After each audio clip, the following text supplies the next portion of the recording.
Karena itu mari kita simak baik-baik ya.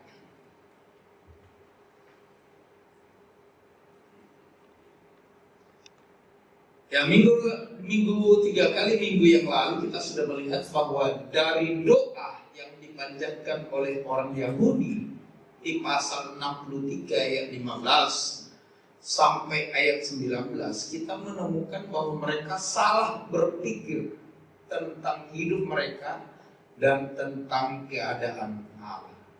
Ya.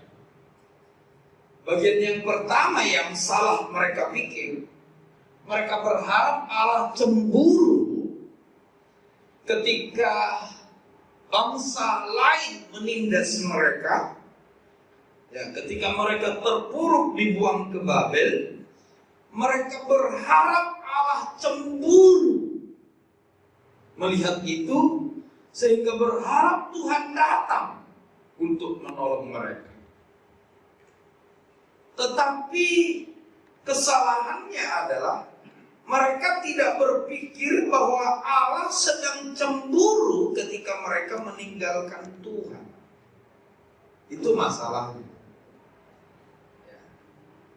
Tidak ada alasan untuk Tuhan membuang mereka ke Babel kecuali karena mereka salah. Nah, kesalahan mereka adalah meninggalkan Tuhan dan mengikuti ilah-ilah yang lain.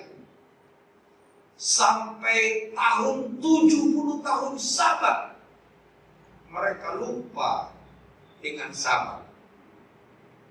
Ya. Nah, waktu mereka pergi meninggalkan Tuhan, mereka tidak pernah ingat bahwa Allah itu cemburu. Nah, itu pola pikir yang salahnya. Salahnya dalam berpikirnya seperti ini. Makanya saya berikan tema 3 minggu lalu, salah dalam hal berpikir. Harusnya mereka tahu bahwa Allah cemburu, maka mereka tidak boleh meninggalkan Tuhan dengan mengikuti ilah yang lain. Karena itu jemaat GPPS Tegar, ingatlah itu, bahwa Tuhan adalah Allah yang cemburu. Dia tidak suka engkau gandengan dengan yang lain. Dia tidak suka melihat kita percaya kepada hal-hal yang lain. Dia rindu kita percaya kepada Tuhan saja. Itu pola pikir yang salah yang pertama. Yang kedua, kita bisa melihat 2 minggu lalu ketika mereka sesat dan akhirnya terpuruk, mereka berkata, "Mengapa engkau membiarkan kami?" Ya. Ini saya garis bawahi waktu itu, mengapa engkau membiarkan kami, ya, membiarkan sesat. Ini cara berpikir yang salah. Bagaimana mungkin Tuhan membiarkan mereka salah? Jadi kesalahan mereka ditimpakan kepada Tuhan. Ya, Tuhan tidak pernah salah. Yang salah adalah kita. Jadi kalau hari ini kita tidak ke gereja, itu bukan kesalahan Tuhan. Tapi kita yang memilih untuk tidak bergereja. Nah, itu yang saya berikan contoh yang lalu. Jadi ini adalah pola pikir yang salah. Bahkan lebih parah, mereka berkata, "Membiarkan kami sesat, ya. Engkau tegarkan hati kami." Nah, ini yang sudah saya sampaikan di 2 minggu yang lalu. Minggu yang lalu. Mengapa orang fasik menginjak-injak tempat kudus? Nah, ini pemahaman tempat kudus yang keliru. Ya, yang kemarin saya katakan gereja ini Tuhan tidak butuh. Yang butuh gereja ini adalah kita. Sebab kitalah yang membangun gereja ini untuk kita. Sebagai tanda bahwa kita akan setia kepada Tuhan. Kita yang memilih gereja ini tempat kita untuk menyembah Tuhan, sebagai tanda bahwa kita akan setia kepada Tuhan. Nah, itulah sebabnya rumah Tuhan itu didirikan manusia kepada Tuhan sebagai perjanjian antara manusia dengan Tuhan. Dan karena Tuhan mengasihi manusia, maka Tuhan mendengar doa manusia itu, janji manusia itu didengarkan oleh Tuhan. Itulah sebabnya setiap hari Minggu dia tunggu engkau ada di sini. Setiap hari Kamis dia tunggu kita ada di sini. Setiap hari Senin dia tunggu kita ada di sini. Kenapa? Karena perjanjian. Kita yang berjanji. Karena itu jangan sampai Tuhan nyanyi, kau yang berjanji, kau yang mengingkari. Nah, repot kan? Sebab bukan Tuhan yang membangun gereja ini sebagai perjanjian antara kita dengan Dia, bukan. Tapi kitalah yang membangun gereja itu sebagai perjanjian antara kita dengan Tuhan. Makanya saya berkata jangan salah dalam hal berpikir. Jadi kalau Tuhan robohkan rumah Tuhan mereka, itu karena mereka sudah tidak ada lagi yang setia kepada Tuhan di situ. Jadi untuk apa? Nah, jadi salah mereka dalam berpikir. Bagaimana mereka melihat gereja. Nah, itulah sebabnya kita harus melihat gereja ini sebagai tanda perjanjian antara kita dengan Tuhan. Ya. Sebagai tanda perjanjian antara kita dengan Tuhan. Karena itu saudara-saudara yang dikasih oleh Tuhan, yang sudah beberapa kali beribadah di sini, kalau saudara mau berjemaat di tempat ini, saudara juga harus punya perjanjian. Perjanjiannya bagaimana? Datangi gembala, aku suka ibadah di sini. Nah, itu melibatkan diri. Selama belum saudara mengakui untuk saudara bergereja di sini, maka saudara hanyalah seorang tamu. Ya. Hanyalah saudara menjadi sebuah tamu. Kenapa? Anda belum punya perjanjian. Kenapa bukan gembala yang minta? Ya. Karena prinsip ini. Andalah yang harus berjanji kepada Tuhan. Karena gereja itu adalah tempat perjanjian kita. Bukan perjanjian Tuhan dengan kita. Tapi perjanjian kita dengan Tuhan, bahwa saudara berkata, Om, mulai hari ini saya menjadi jemaat di sini, tolong didaftar. Nah, maka Bapak Gembala akan memberikan, untuk yang baru-baru ya, Bapak Gembala akan memberikan wejangan-wejangan. Ya, bagaimana beribadah di GPPS. Kenapa saudara? Sekali lagi pada prinsipnya adalah gereja itu adalah tempat kita sebagai tanda perjanjian kita kepada Tuhan bahwa kita adalah orang yang setia kepada Tuhan. Amin, saudara. Jadi bisa paham saudara ya. Makanya saya tidak seperti gereja lain. Kalau ada tamu langsung kasih kertas. Ya enggak. Saya biarkan ibadah. Silakan, tidak ada yang salah. Silakan beribadah, tidak apa-apa. Selama masih kursi kosong. Ya, selama masih kursi ada yang kosong. Tetapi saya jangan diharap akan saya sodorkan kertas. Ya, tidak akan saya sodorkan kertas. Ya, habis itu tolong di silent. Jadi itu prinsipnya masalahnya. Bahwa kitalah yang janji. Nah, kalau saudara datang beribadah tanpa perjanjian, nah ini yang kurang, pola pikir yang kurang dari kita. Makanya saudara bergereja itu seperti itu pada prinsipnya. Beribadah itu seperti itu pada prinsip. Makanya tidak boleh punya banyak gereja. Bingung. Saudara mati aja, yang ngubur aja bingung. apalagi saudara yang dengarkan pengajaran. Tambah bingung kan? Ya.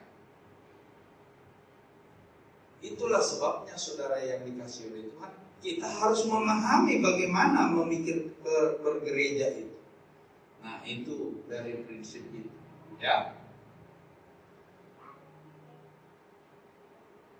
Nah, mari kita hari ini kita masuk dalam Yesaya pasal 64 ayat yang pertama. Kita baca sama-sama ayat 1 dan 2. 2, 3. Sekiranya engkau mengoyakkan langit dan engkau turun. Nah, ini kerinduan ini. Ini bayangkan, saudara berdoa seperti ini. Mereka mendoakan seperti ini. Kira-kira saudara bisa bayangkan? Sekiranya engkau mengoyakkan langit dan engkau turun. Saudara bisa bayangkan bagaimana doa ini? Bisa lihat langit koyak dan dia turun. Nah, itulah keinginan yang salah. Terus sehingga gunung-gunung goyah di hadapanmu. 64 ayat 2, 3. Seperti api membuat ranggas menyala-nyala dan seperti api membuat air mendidih, untuk membuat namamu dikenal oleh lawan-lawanmu, sehingga bangsa-bangsa gemetar di hadapanmu. Ini ayat, ini doa mereka. Jadi ayat yang keempat, ayat yang ketiga sampai 4 itu menunjukkan bahwa tidak ada Tuhan yang bisa melakukan yang ini. Karena itulah hanya ayat ini saya tunjukkan. Ini adalah doa orang-orang Yahudi waktu itu. Sekiranya engkau mengoyakkan langit dan engkau turun. Wow. Sekiranya engkau sehingga gunung-gunung goyang di hadapanmu. Seperti api membuat ranggas menyala. Saudara tahu kalau api musim kemarau gini, coba saudara nyalakan, masih jarang-jarang. Itu loh daun mangga itu baru tebal, taruh di api yang sedang menyala, nyala. Sampai kadang-kadang takut. Makanya kadang-kadang saya lihat Pak Margianto datang bakar-bakar, Maringono ditinggal. Ya ampun Pak, kau datang dan pergi sakarapmu tak dalam hati saya. Wah, ini repot ini. Ya, ini musim kemarau. Jadi dia membayangkan bagaimana api menyala ketika ranggas itu kan adalah kayu kering. Kayu-kayu kecil yang ranting-ranting dari kayu yang sudah menjadi kering itu namanya ranggas. Iya kan? Jadi kalau masih ranting itu ada daunnya, tapi kalau sudah kering namanya ranggas. Nah, ranggas-ranggas itu menjadi nyala. Nah, untuk membuat namamu dikenal oleh lawan-lawanmu sehingga bangsa-bangsa gemetar. Apa maksudnya dari doa ini? Ya, apa maksud dari doa ini? Hanya ada 2 maksudnya. Yang pertama, apakah mereka mengharapkan Tuhan membuat sesuatu yang mengerikan dan yang menakutkan di bumi? Bayangkan kalau dia koyakkan langit, sobek dan dia turun. Bayangkan saudara. Bisa bayangkan kalau Tuhan turun? Kayak apa saudara? Tapi mereka berdoa.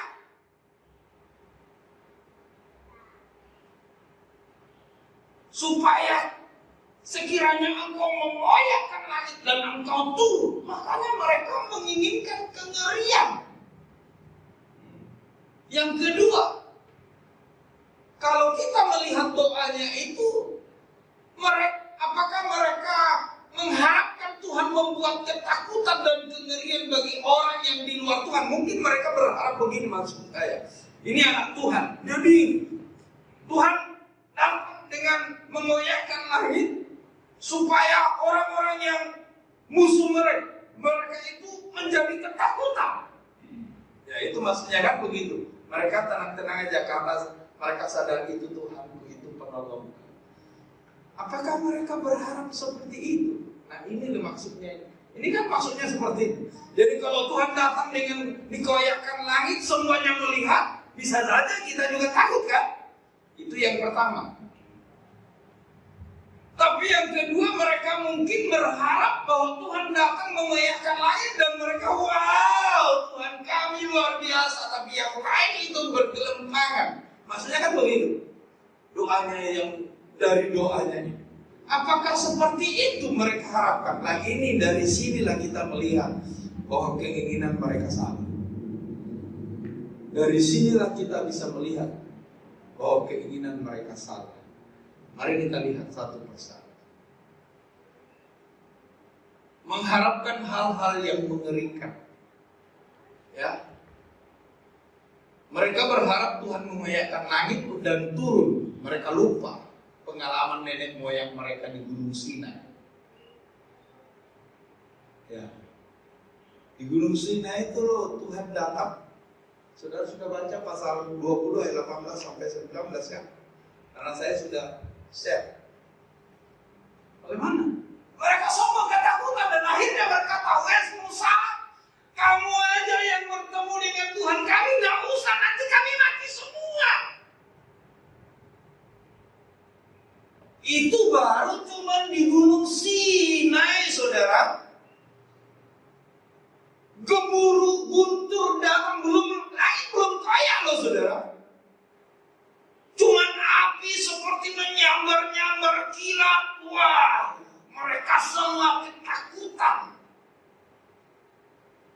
Dan mereka harus berkata kepada Musa, Musa, tolong, biarlah engkau sendiri yang bertemu dengan Tuhan. Kami tidak usah, kami nanti mati. Tapi malah mereka berkata, ini lebih parah. Sekiranya engkau mengoyakkan langit. Wow. Apa ndak mati tak seorang anak-anak Tuhannya apa ndak? Hah? Ya. Saudara mungkin masih ingat kejadian tsunami. Ya, tsunami Aceh. Itu baru tsunami loh, saudara. Baru satu gempa 9, sekian. Saudara bisa lihat berapa negara yang kena. Naiki doa, kok sekiranya engkau mengoyakkan langit. Tapi ya saudara, ini doa tanpa mikir. Iya kan? Ini keinginan yang salah.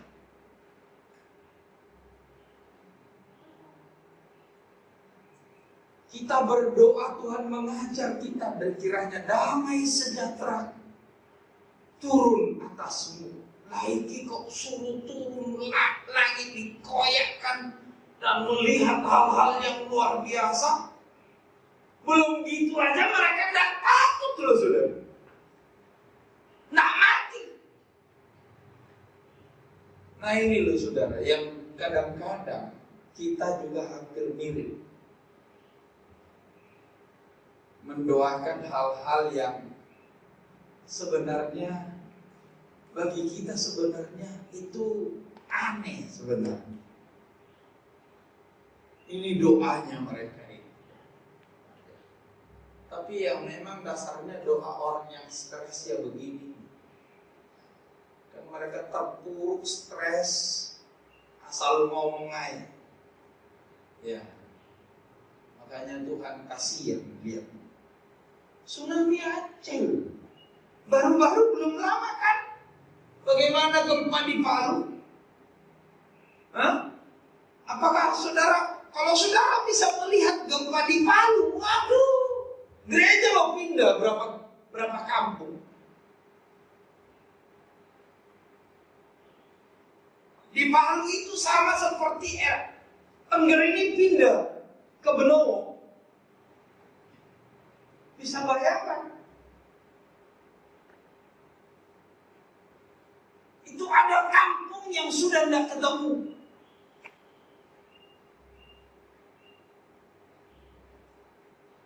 Itu belum koyak langitnya.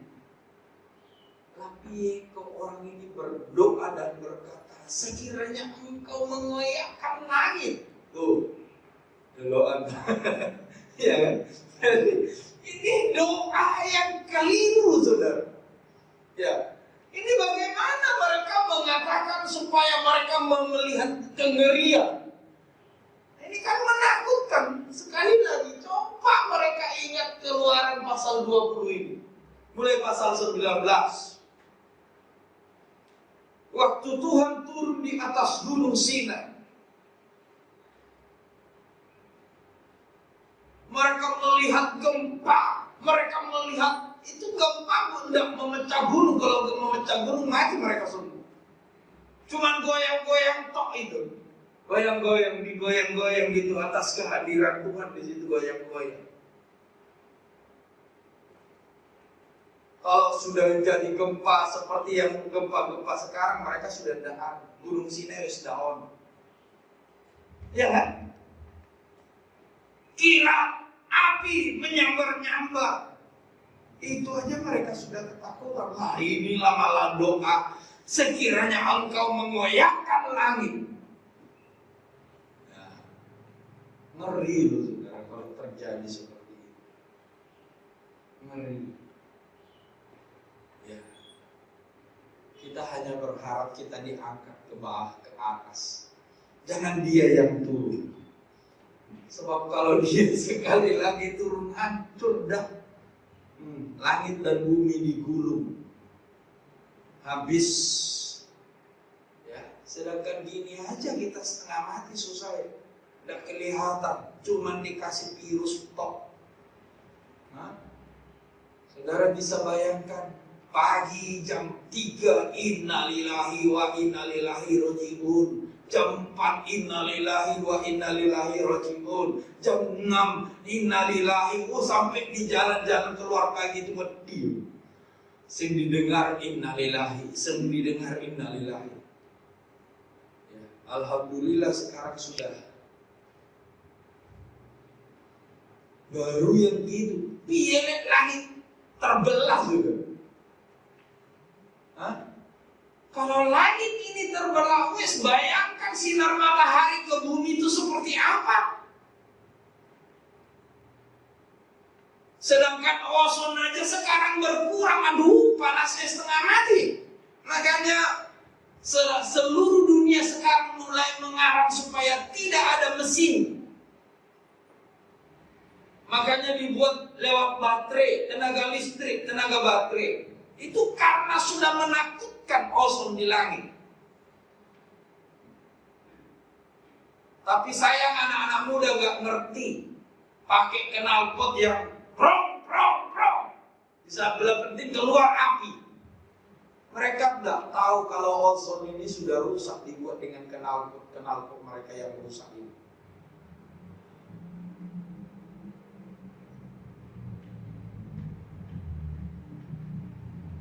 Mereka tidak sadar. Ya, itu orang-orang yang membakar hutan itu. Sakara PDW. Mereka lupa. Rusak semua mereka bikin. Nah coba saudara bisa bayangkan kalau langit koyak. Wah, ini. Makanya anak-anak muda GPPS Tengger, tolong sadarilah. Kalau kau bikin knalpot berapi-api, itu merusak ozon. Panaskan setengah mati. Ya. Nah ini loh doa yang salah yang saya maksudkan. Ini adalah keinginan yang keliru. Ya, mari kita berdoa yang benar. Bagaimana kalau Tuhan mengoyakkan langit ya? Sedangkan yang ini aja kita lihat. Ya. Ini aja kita lihat. Sebentar lagi loh katanya itu Jakarta tenggelam. Jawa Timur kan belum, masih diancam-ancam ini. Ya. Pulau Jawa, Jawa Timur. Apa itu? Gempa di pantai selatan. Iya kan? Masih diancam-ancam kan ini. Masa Pak Andrianto kerasan di Surabaya masalahnya. Kalau di pantai selatan sana itulah. Saudara bisa bayangkan, itu masih diancam-ancam, belum terjadi sampai sekarang, sudah 1 tahun lebih. Udah lebih 1 tahun. Itu pengumuman itu. Bagaimana kalau langit digoyak, saudara? Inilah doa yang keliru. Makanya jangan jadi orang yang salah. Ya. Betul-betul permintaan yang ngawur. Permintaan yang tidak berpikir dulu baru meminta, berdoa. Ya. Mereka pikir kalau Tuhan menghukum tidak ada imbasnya bagi mereka. Ini kekeliruan. Amos pasal 5 ayat 18 ini juga. Orang yang berharap kehadiran Tuhan. Celakalah orang yang berharap Tuhan akan turun, katanya Yesaya pasal 5 ayat 18 sampai 20. Ya. Hari Tuhan itu kengerian.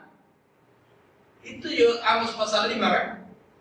Hari Tuhan itu kengerian. Tidak ada Tuhan hadir dari surga. Ya. Bayangkan saudara, makanya Tuhan hadirnya itu sebagai Roh Kudus. Kalau Dia hadir sebagai Allah, makanya Amos ini berkata hari Tuhan itu kengerian. Jadi kalau kamu berharap Tuhan hadir di sini sebagai Allah, maksudnya bukan sebagai Roh Kudus untuk memberikan pertolongan kepada kita. Sebagai Allah yang benar, Dia hadir di sini. Itu mengerikan. Ya, mengerikan saudara.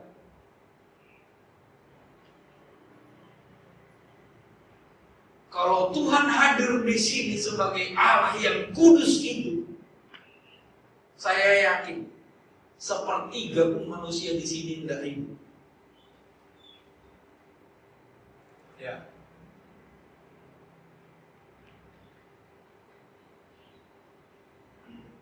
Jadi ada kekeliruan. Inilah yang saya sebutkan keinginan yang sah. Jadi kalau mereka berharap Tuhan membuat sesuatu yang mengerikan, itu keliru. Ya. Nah yang kedua, apa maksud dari doa mereka tadi itu? Sekiranya engkau mengoyakkan langit. Oh, saya katakan tadi, mereka membayangkan 2 bagian. Sebelah sini anak Tuhan, sebelah sana musuh. Ya, jadi mereka mengharapkan Tuhan membuat ketakutan dan kengerian orang yang menjadi lawan mereka. Jadi yang di sebelah sana aja yang mengalami. Mereka enggak. Mereka tidak dapat imbas. Mungkin itu cara doa mereka, mungkin ke situ doanya mereka ya, yang kita maksudkan tadi. Bagaimana apa maksud dari doa itu? Nah mungkin berharap supaya anak Tuhan kelihatan orang hebat, kan begitu ya? Wow, lihat, saya hebat, saya sakti.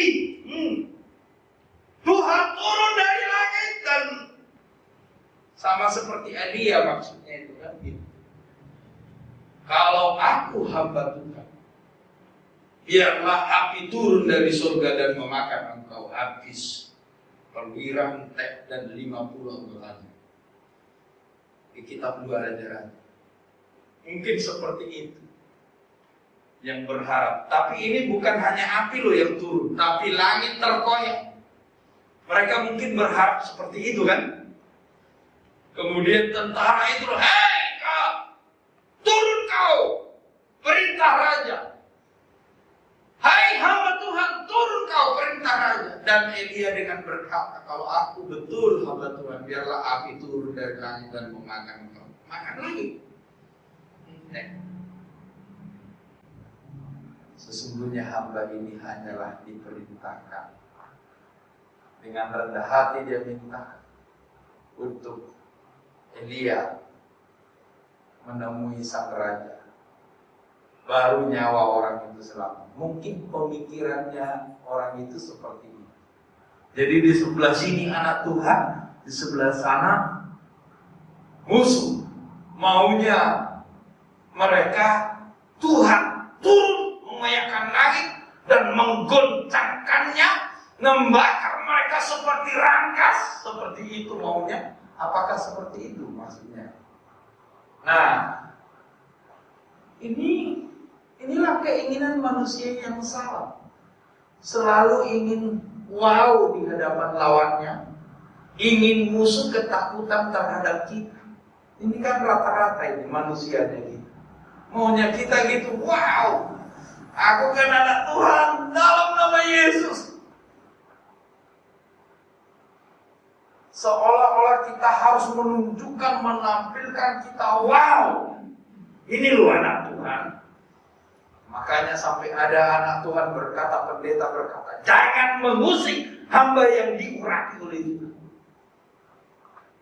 Kenapa? Karena dia ingin, wow, hebat di hadapan. Tapi ini keliru. Dari judulnya kita aja sudah salah. Iya kan? Dari temanya kita aja. Jadilah terang, bangkitlah menjadi terang. Nah itu bedanya apa dengan yang ini? Itu bukan jadi terang, bangkitlah, jadilah orang musuh. Kan gitu. Bukan jadi terang. Bangkitlah, jadilah orang yang berkuasa. Ya. Panggilan Abraham sebagai umat Tuhan adalah untuk menjadi berkat. Abraham, keluarlah dari negerimu ini, dari sanak saudaramu ini, ke tempat yang akan kuberikan kepadamu, dan aku akan memberkati engkau. Siapa yang memberkati engkau akan diberkati. Panggilan Abraham itu adalah untuk menjadi berkat. Ya. Mari kita lihat, saudara sudah membaca Matius 5 ayat 13 sampai 16. Apa isinya? Kamu adalah garam. Sesungguhnya inilah anak Tuhan, saudara. Bukan musuhmu. Bukan hal yang mengerikan bagi orang lain. Bukan.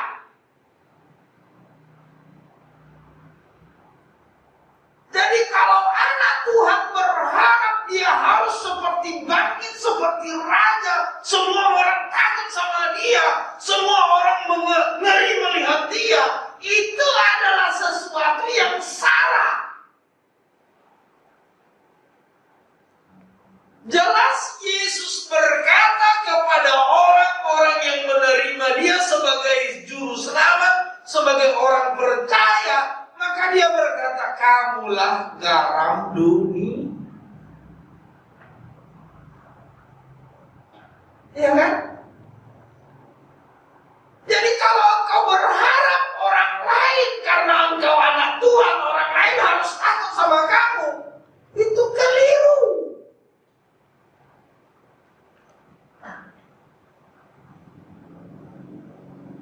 Itu keliru.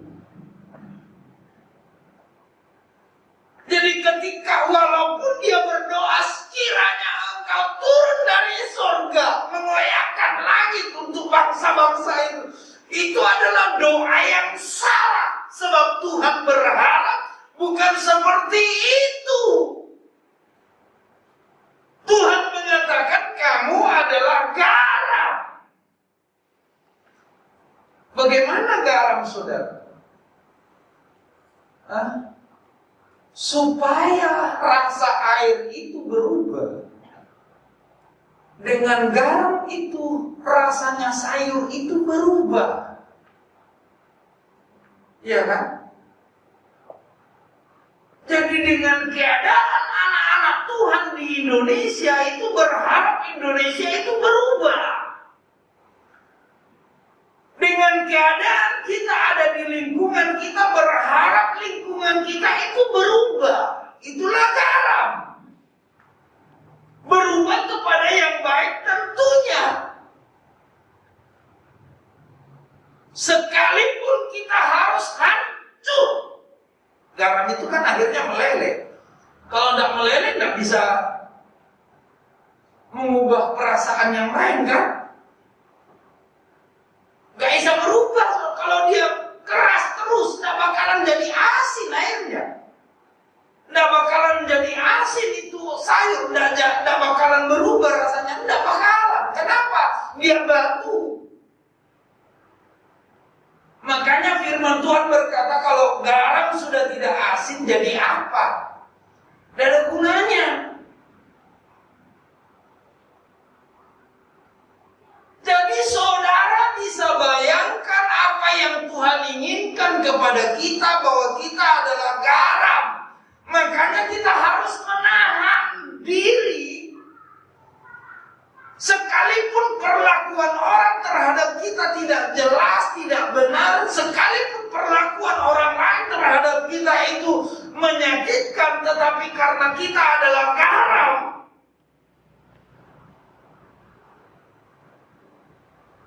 nah itulah munafik yang tidak berdosa. Munafik kan? Kita sakit hati tapi pura-pura tidak sakit hati. Nah, itulah munafik yang tidak berdosa.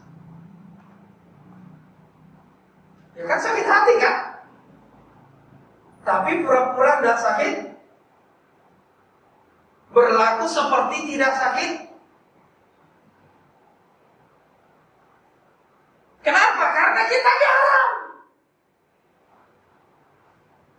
Jadi kalau kita menginginkan setiap orang yang benci dengan kita, lalu kita berkata kiranya Tuhan membuat engkau mati. Nah ini adalah hal yang salah. Tuhan akan berkata, nah, tidakkah kamu tahu bahwa aku mengasihi dia? Justru karena itulah aku meletakkan engkau di situ. Sebenarnya itu karena kamu adalah garam. Iya kan? Karena kamu adalah garam. Makanya saudara kita harus mengolah hati lagi. Mengolah hati lagi. Kita sadar kita ada di sini sebagai garam. Mengolah hati lagi. Sakit hati sebenarnya kadang-kadang.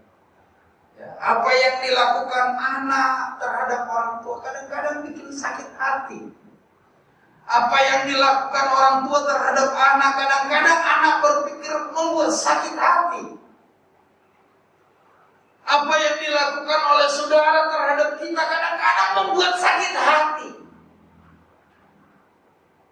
Ya, itu bisa jadi.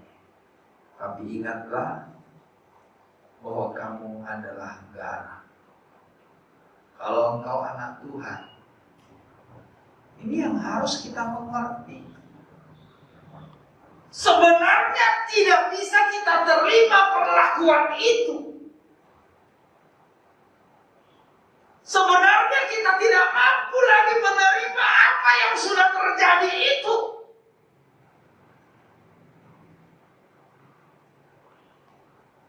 Bahkan kadang-kadang kita harus ingin berdoa supaya kalau boleh biarlah cepat dia mati. Tapi itu adalah hal yang salah.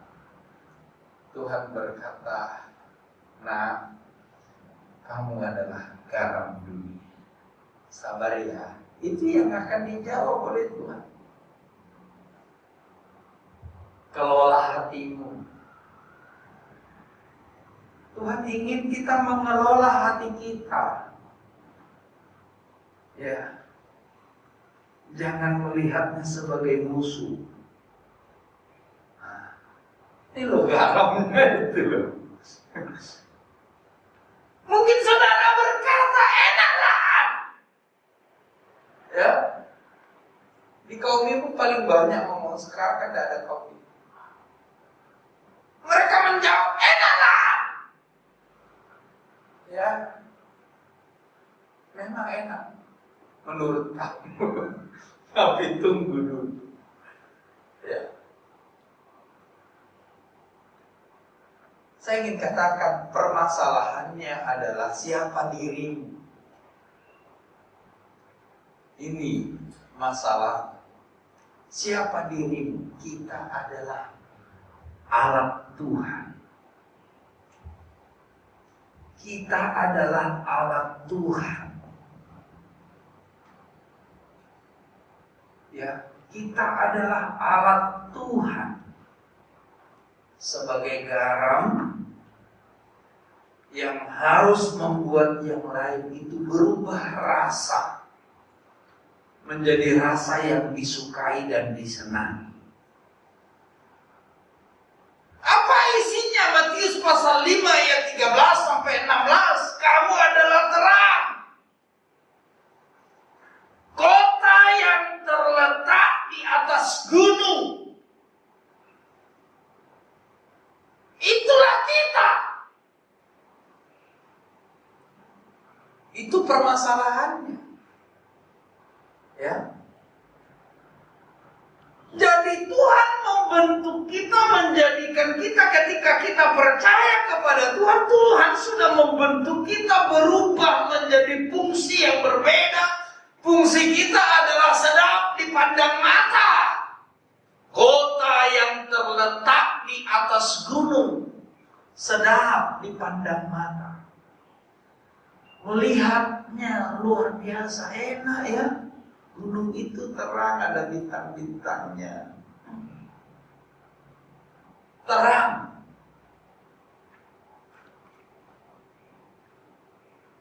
Orang melihat kita enak ya. Tetangga-tetangga berkata, iya ya.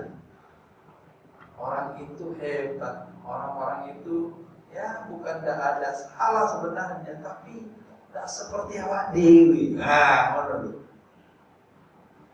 Tapi kalau dikit-dikit minggatan, iya loh sudah.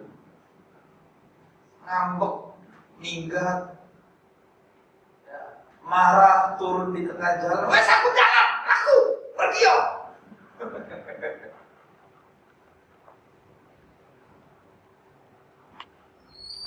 Dikit-dikit, nah saudara lihat, orang lihat, itu percuma itu anak Tuhan. Jadi ini orang Kristen. Nah, pasti dia ngomong gitu. Jadi ini orang Kristen. Pasti itu sudah. Anda bukan lagi garam, tapi itulah yang disebut namanya menghinakan nama Tuhan. Sebab sudah diikut-ikutkan Kristennya. Lihat itu Kristen. Ya. Ayo dulu saudara.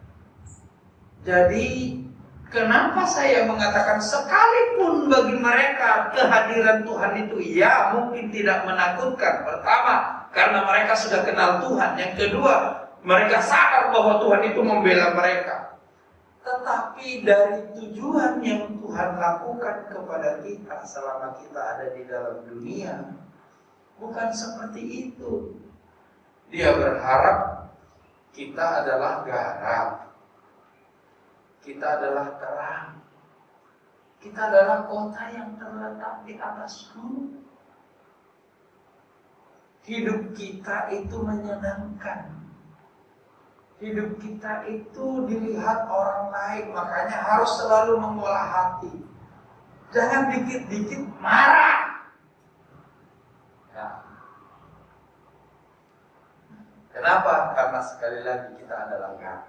Inilah bedanya, saudara. Orang percaya adalah garam, bukan sesuatu yang menakutkan, bukan. Semua ketika orang melihat kita itu sama gitu. Ya. Semua orang melihat kita itu menyenangkan. Ya. Sedap.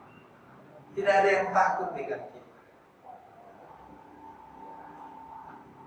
Mungkin saudara akan berkata, kalau gitu ya, nah ada enaknya dong jadi anak Tuhan. Justru disitulah seninya, di mana Tuhan membuat kita menjadi alat untuk kemuliaan namanya. Enaknya itu nanti di surga. Kalau di bumi ini memang tidak ada yang enak. Kenapa tidak ada yang enak di dunia ini? Karena dunia telah diserahkan kepada si iblis. Itu makanya tidak enak. Tapi nanti kalau Tuhan datang 1000 tahun damai, tidak ada iblis yang berkuasa, kita merasa enak. Dan yang kedua, di dunia ini justru itulah ujian kita sebagai orang percaya. Ketika datang masalah, kita bisa mengolah hati kita, kita bisa sabar, kita bisa mengolah hidup kita. Nah, kita akan bangga dan akan berkata, oh sekarang saya sudah lahir baru. Tapi kalau saudara tidak bisa melihat dirimu sudah berubah, ya kan? Kalau saudara tidak bisa melihat dirimu berubah, aku udah lahir baru, bingung sudah. Saudara mau bisa berkata apa? Kalau sama saja seperti yang dulu, dikit-dikit, wah, ya. Terus bedanya di mana? Bagaimana engkau bisa berkata engkau sudah lahir baru atau belum? Justru pada saat-saat itulah kita bangga. Wah, saya justru bangganya di sini. Ketika saya tidak sama dengan ketika saya belum melayani Tuhan. Saya bisa mengolah hati saya. Nah, saya bisa berkata, aku telah lahir baru, lahir sebagai anak Kristus. Aku telah tinggalkan hidupku yang lalu, hidupku. Nah itu kan, kita bisa berkata seperti itu dan bangga. Itu adalah sebagai kesaksian bagi diri kita bahwa kita ternyata sudah berubah. Aku berubah, sungguh ku berubah. Itulah gunanya. Itulah gunanya. Jadi seperti hari Kamis saya berkata, bukan Tuhan kejam kalau iblis ada. Menurut manusia, Tuhan membuat iblis merasa bahwa Tuhan tidak baik. Kenapa kok ada pohon yang jahat? Pengetahuan yang baik dan yang jahat itu yang membuat. Salah, justru itu adalah ujian. Bagaimana apakah Adam dan Hawa taat kepada perintah? Yang ini jangan kamu makannya, yang lain boleh. Jadi sama. Kalau zaman sekarang, pohon yang tidak boleh dimakan itu adalah hal yang menyakitkan itu. Karena kita garam, ketika kita sakit hati, kita benci, kita marah. Tapi kita harus mengolahnya itu. Mengolahnya itu karena sadar, saya anak Tuhan. Saya anak Tuhan, telah lahir baru. Tidak boleh bersifat seperti itu. Sebenarnya dalam hati benci, tapi kita sadar kita tidak boleh benci. Kita mengolah hati kita. Ya, walaupun orang berkata itu munafik lah, itulah munafik yang benar. Itulah munafik yang benar. Istri kalau benci sama suami, jangan ditunjukkan dan tidak dikasih makan. Aku lapar, ambil lewe. Ya, itu keliru. Sekalipun lagi jengkel, tapi sadarlah engkau anak Tuhan. Olah hati, sekalipun belum bisa, tapi harus munafik. Layani suami dengan baik. Ya. Sekalipun istri, kita lagi jengkel sama istri, uang kita banyak, kasih sedikit saja. Kenapa? Karena kita sakit hati. Tapi itu salah. Anak Tuhan justru berubahnya di situ, kelihatan berubahnya di situ. Maka si istri akan berkata, iya suami saya itu sudah berubah. Dan kita akan berkata, iya saya telah berubah. Ketika kita berkata saya telah berubah, kita akan merasa berkata, terima kasih Tuhan. Itu yang hebat. Itu yang hebat. Ketika kita merasa kita sudah berubah dan kita berkata, terima kasih Tuhan, saya telah berubah. Itulah namanya garam. Orang percaya adalah garam, bukan sesuatu yang menakutkan. Amin, saudara. Jadi itu makanya saya berkata itu kekeliruan yang keinginan yang salah. Orang percaya adalah terang, bukan musuh orang lain. Jadi itulah yang saya sebutkan, keinginan yang salah. Tuhan tidak suka kalau anak Tuhan merasa bermusuhan dengan orang lain. Tidak ada yang Tuhan merasa senang kalau kita bermusuhan dengan orang lain. Tidak ada. Keinginan Tuhan, Dia tidak inginkan ada kebencian di dalam hati kita. Ya. Lihat bagaimana Tuhan mengutus Yunus untuk menyelamatkan Niniwe. Bagaimana Tuhan mengutus Yunus ke Niniwe sementara Yunus itu benci dengan Niniwe. Yunus itu Tuhan justru mengerti kalau Yunus itu lagi tidak suka sama Niniwe. Kenapa tidak suka? Karena ada berita bahwa satu saat nanti orang Niniwe itu akan menjadi musuh besar dari bangsa Israel. Itulah sebabnya Yunus mengharapkan kematian dari Niniwe, kehancuran Niniwe. Tapi saudara lihat, perhatikan kata-kata saya. Ya kok Yunus yang diutus? Kok enggak yang diutus itu Pak Margianto? Ya kan? Kok yang diutus yang justru yang benci? Saudara bisa memahami maksudnya Tuhan di situ? Itu pelajaran berharga buat kita. Ya, ada banyak nabi. Kenapa Yunus? Karena Yunus benci dengan Niniwe. Makanya ditampilkan di situ Yunus tidak mau. Yunus, kapan mau pergi ke Niniwe? Mau. Kenapa aku benci? Tapi dipaksa oleh Tuhan, disuruh oleh Tuhan. Supaya apa? Supaya Niniwe supaya Yunus mengerti hatinya Tuhan. Iya kan? Aku ingin, Nus, aku tidak mau hatimu seperti itu.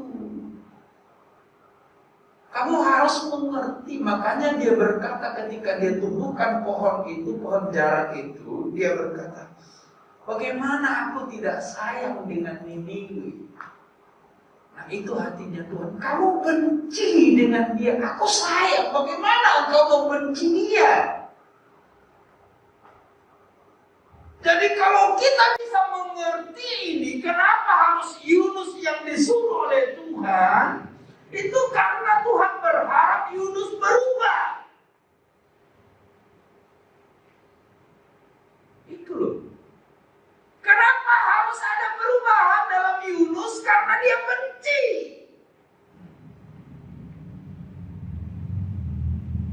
Lah, piye?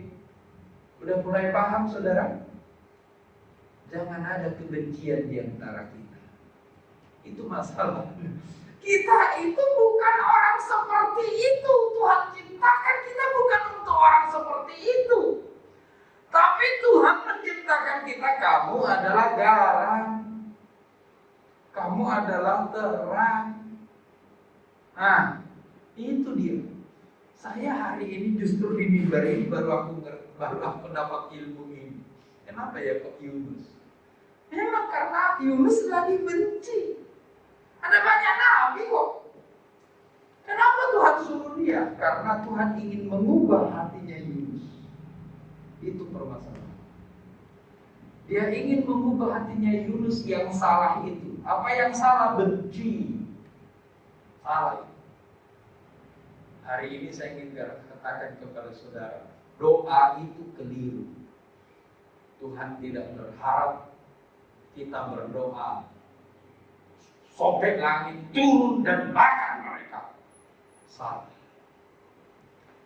Praktek doa yang sudah didoakan oleh Tuhan Yesus.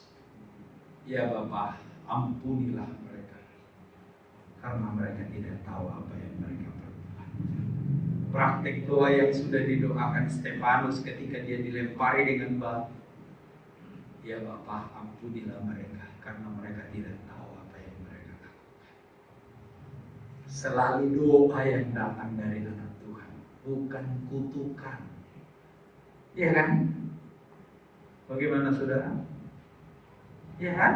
Jadi kalau engkau benci sama orang dan engkau berharap dia cepat mati, tolong berubah. Karena engkau diutus untuk menyelamatkan dia. Itulah kita saudara. Itulah anak Tuhan.